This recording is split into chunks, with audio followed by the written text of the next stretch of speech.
Kita lang ako sa inyo. Ayan.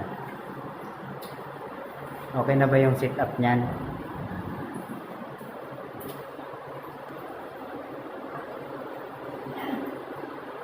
Diba? Ayan, okay na ang setup, no? Parang okay lang. Parang okay. Pero mapapansin nyo, ito, flexible. Huh?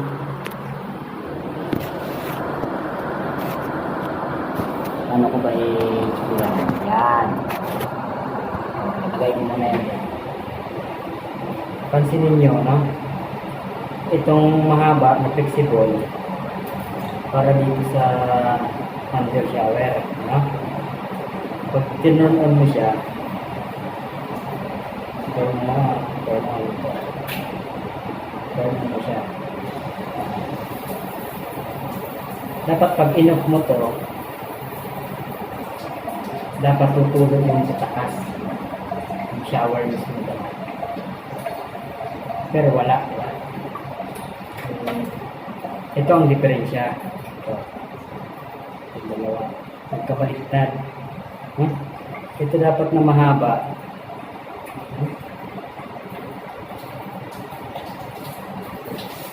Dito nakatabi.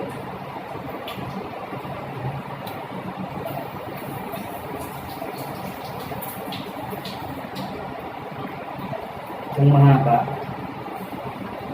Yung dalawa. Yan.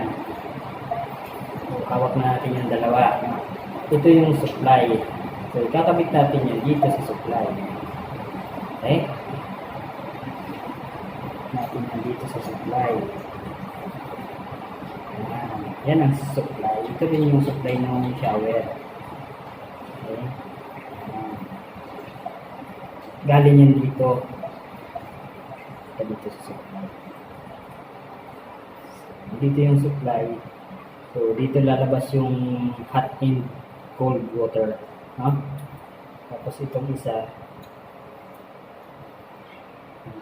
ito na yung dito para sa hand shower.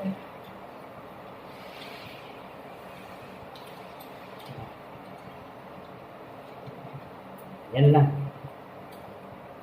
Pag napansin nyo kasi, kanina, ito turn on natin to. No? Turn on natin. Ganyan. No? So, tutulog dapat yung main shower. So, tumulog na. Ayan. So, pag tinurn on nyo yung handle shower, ito. Pag tinurn on nyo, dapat ito na rin siya dapat. Mamamatay yun. So, dito naman yung hot and cold. Okay. Yan lang. Text ko lang. Thank you.